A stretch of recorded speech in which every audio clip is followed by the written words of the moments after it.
जेलों में डाला गया। मुझे आपने देश निकाला कई दफा दिया है, मुझसे गिला ना करो, कसूर आपका भी है। जो मैंने हुलिया देखा है यहाँ पे सड़कों का, मैं बयान नहीं कर सकता। बहुत दुख हुआ है कि जिस गिलगित को मैं जानता था वो गिलगित कहाँ है। सड़क हमने मानसेरा से शुरू की और थाकोट तक तो बड़ी अच्छी बन गई है, लेकिन वो बननी थी यहाँ गिलगित तक, क्यों नहीं बनी? नहीं, इस इलाके को क्यों इतना इग्नोर किया, नजरअंदाज किया? यहाँ अस्पताल बनाए तो हमने बनाए, बिजली के कारखाने लगाए तो हमने लगाए, हाइडल पावर प्लांट्स किसने लगाए? हमने लगाए। किसी और पार्टी का नाम लेके किसी ने यहाँ पे ईंट भी रखी हो। मैं शहबाज शरीफ साहब के साथ मीटिंग करूंगा और कहूंगा कि इस एयरपोर्ट को बड़ा करें। लोड शेडिंग होती है, ठीक बात है, मुझे मंजूर नहीं है। इसके लिए मैं जाते साथ ही शहबाज साहब से बात करूंगा। क्यों मुझे मुल्क छोड़कर जाना पड़ा, क्यों मुझे जेलों में डाला गया? नवाज शरीफ का गिलगित में पार्टी कारकुनों से खिताब। सवाल उठाते हुए कहा, गिलगित में तरक्याती काम क्यों नहीं हुए? मानसेरा से गिलगित तक रोड क्यों नहीं बनी? लोड शेडिंग क्यों खत्म नहीं हुई? पैसा कहां गया? डैम क्यों नहीं बना? अस्पताल, हाइडल पावर प्लांट्स और निगरानी का मंसूबा हमने बनाया, किसी और पार्टी ने यहां किसी मंसूबे की ईंट भी नहीं लगाई। हमें काम करने दिया जाता तो इनमें से कोई मसला ना होता। वज़ीर आज़म से कहूंगा गिलगित एयरपोर्ट को वसी करें। कि गिलगित बल्तिस्तान के अवाम को हमें हक हकमियत दिलवाना पड़ेगा, हक मलकियत दिलवाने पड़ेगा, और जो नौजवान हैं उनके हक रोजगार दिलवाना। गिलगित बल्तिस्तान का नाम आपने और सदर ज़रदारी ने मिलके इस इलाके को, इस सरजमीन कि ये एटम बम का तोहफा जो पाकिस्तान को दिया गया वो बल्तिस्तान के सरजमीन से ऐलान हुआ। ये इस्लामाबाद, इनको ये पहला मानना पड़ेगा कि ये जमीन आपका, ये वसाइल आपके, ये मादनियात आपके, ये असाते आपके। वो सीधे इस पे पूछ जाते हैं कि बेनज़ीर इनकम सपोर्ट प्रोग्राम को खत्म करो। बेनज़ीर इनकम सपोर्ट प्रोग्राम को ना सिर्फ बचाएंगे मगर इस आने वाले बजट में इंशाअल्लाह ताला वज़ीर आज़म साहब ऐलान करेगा कि बेनज़ीर इनकम सपोर्ट प्रोग्राम में इजाफा हो। गिलगित बल्तिस्तान को 18वीं तरमीम के तहत इख्तियारात दिलाएंगे। इस्लामाबाद वालों को आपका हक मलकियत मानना पड़ेगा। Chairman Peoples Party Bilawal Bhutto का स्कर्दू में इंतखाबी जलसे से खिताब। कहा, बेनज़ीर इनकम सपोर्ट प्रोग्राम को बचाएंगे।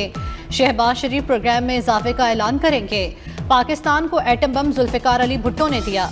मिसाइल टेक्नोलॉजी शहीद मोहतरमा बेनज़ीर भुट्टो ने दी। शुमाली इलाकों को गिलगित बल्तिस्तान का नाम सदर ज़रदारी ने दिया।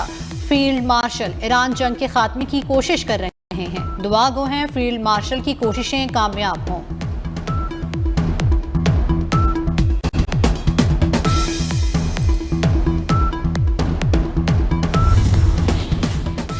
इत्तहादियों में इख्तलाफात, गिलगित बल्तिस्तान के इंतखाबात या कोई तकनीकी वजह? वफाकी बजट 5 जून की बजाय 10 जून को पेश होगा।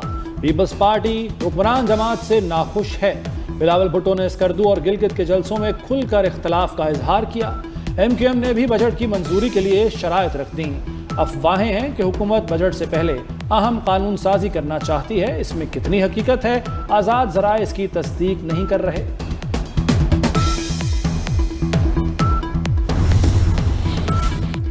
कौमी इक्तिसादी कौंसिल का कल होने वाला इजलास भी मुलतवी, नई तारीख का ऐलान भी ना हुआ। कौमी इक्तिसादी कौंसिल ने तरक्याती बजट की मंजूरी देनी थी। वफाकी तरक्याती बजट पर सूबाई हुकूमतों ने एतराज़ात उठाए। सिंध हुकूमत को भी अगले माली साल की PSDP पर तहफ़्फ़ुज़ात हैं। गिलगित बल्तिस्तान इलेक्शन ने वफाकी हुकूमत के हलीफों को हरीफ बना दिया। एहसन इकबाल ने एक इंतखाबी जलसे से खिताब में 200 मेगावाट बिजली बनाने को बाएं हाथ का खेल करार दिया। एहसन इकबाल के इस दावे को बिलावल भुट्टो ने आड़े हाथों लिया। स्कर्दू में जलसे से खिताब में बोले, अगर ये आपके बाएं हाथ का खेल है तो करते क्यों नहीं?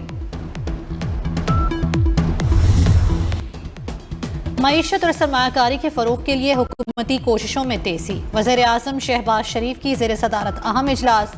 मुख्तलिफ पॉलिसी तजावीज़ और इस्लाहाती इक़दामात पर तफसीली ब्रीफिंग दी गई।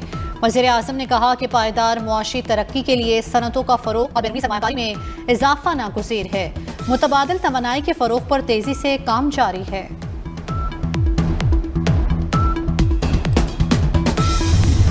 डोनाल्ड ट्रंप ने इसराइली वज़ीर आज़म को पागल करार दे दिया।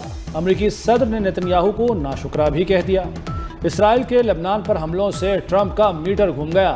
امریکی نیوز ویب سائٹ ایکزیوس کے مطابق ٹرمپ فون پر نتنیاہو پر برس پڑے۔ کہا میں نہ ہوتا تو تم جیل میں ہوتے، ہر شخص تم سے اور اسرائیل سے نفرت کرتا ہے، آئندہ بیروت پر حملہ نہ کرنا۔ ڈونلڈ ٹرمپ کا اسرائیل اور حزب اللہ میں سیز فائر کا دعویٰ۔ امریکی صدر ڈونلڈ ٹرمپ کا حزب اللہ سے رابطہ، لبنان میں اسرائیلی کارروائیاں روکنے کا اعلان۔ کہا اسرائیلی دستوں کو راستے سے واپس بلا لیا۔ مزید اسرائیلی فوج لبنان نہ بھیجنے کی یقین دہانی۔ حزب اللہ رہنما اسرائیل پر حملے نہ کرنے پر متفق۔ اسرائیل اور لبنان کے درمیان براہ راست مذاکرات کا چوتھا دور واشنگٹن میں جاری۔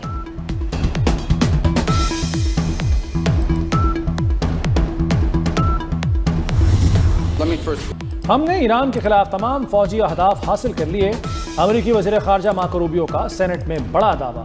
کہا امریکہ اب بھی دنیا کی واحد عالمی طاقت ہے، خارجہ پالیسی صرف امریکی مفادات پر مرکوز ہے۔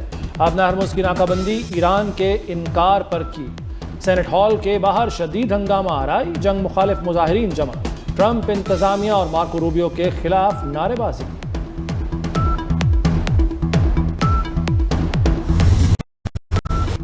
ایک ہفتے کے دوران ایران سے معاہدہ ہو جائے گا۔ امریکی صدر ڈونلڈ ٹرمپ نے امید ظاہر کر دی۔ ڈونلڈ ٹرمپ کی ABC نیوز سے گفتگو، کہا کہ معاہدے کے تحت جنگ بندی میں توسیع کی جائے گی۔ اب نیا ہرمز کو بحری آمد و رفت کے لیے کھول دیا جائے گا۔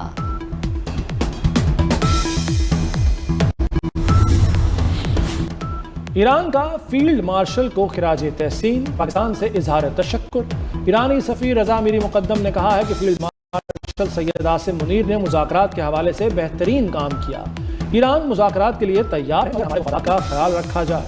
ٹرمپ صبح سے شام تک دیوانوں کی طرح باتیں کرتا ہے۔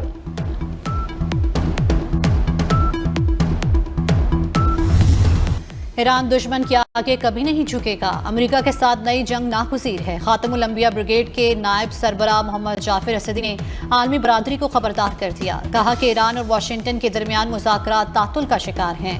امریکہ کا ایران سے مکمل طور پر ہتھیار ڈالنے کا مطالبہ بلا جواز ہے۔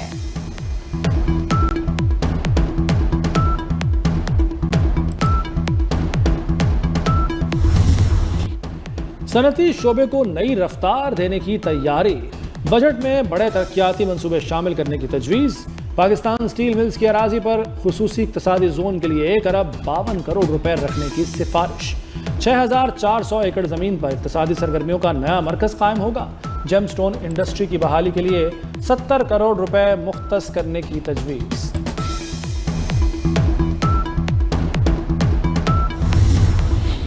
بجٹ میں عوام پر اضافی بوجھ ڈالنے کی تیاری، پنجاب حکومت 15 نئی تجاویز لے آئی۔ صوبائی خزانے کو 30 ارب 4 کروڑ روپے اضافی آمدن متوقع۔ پنجاب ریونیو اتھارٹی نے 19 ارب 50 کروڑ روپے اضافی وصولیوں کا ہدف رکھ دیا۔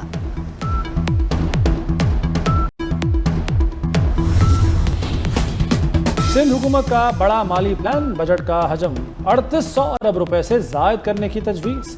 تعلیم اور صحت کے شعبوں کے لیے بڑے فنڈز مختص کرنے کی سفارش۔ تعلیمی بجٹ 550 ارب روپے سے تجاوز کر سکتا ہے۔ صحت کے لیے 345 ارب روپے رکھنے کی تجویز۔ اسپتالوں اور تعلیمی اداروں کے لیے اضافی فنڈز زیر غور۔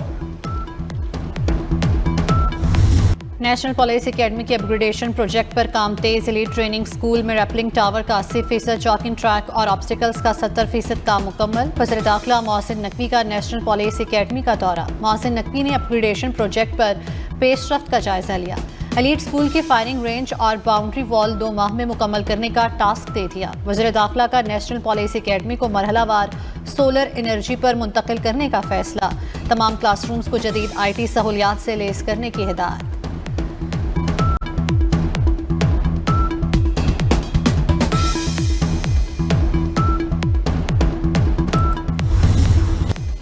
اڈیالہ جیل میں بانی PTI اور بشرا بی بی کی ملاقات۔ کانفرنس روم میں یہ ملاقات 50 منٹ جاری رہی۔ ذرائع کے مطابق بانی اور بشرا بی بی نے صحت سے متعلق بات چیت کی۔ غریب کے نوالے پر وار، روٹی سستی رہی نہ آٹا۔ لاہور میں نجی کمپنیوں کا آٹا مزید 20 روپے کلو مہنگا۔ 5 کلو آٹے کا بیگ 1000 روپے کا ہو گیا۔ آٹے کا بحران یا منافع خوری، نجی کمپنیوں نے قیمت بڑھا کر عوام کا کچومر نکال دیا۔ ईरानी अफजुदा यूरेनियम को मुल्क से बाहर मुंतकिल करना मुश्किल है मगर नामुमकिन नहीं। आलमी जौहरी तवानाई एजेंसी के सरबराह राफेल ग्रोसी का अल जजीरा टीवी को इंटरव्यू। कहा ईरान के पास 440 किलोग्राम यूरेनियम 60% तक अफजुदा किया जा चुका।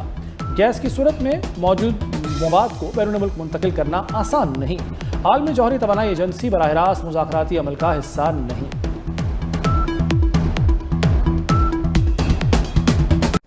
अब तक के लिए इतना ही। देखते रहिए V42 न्यूज़।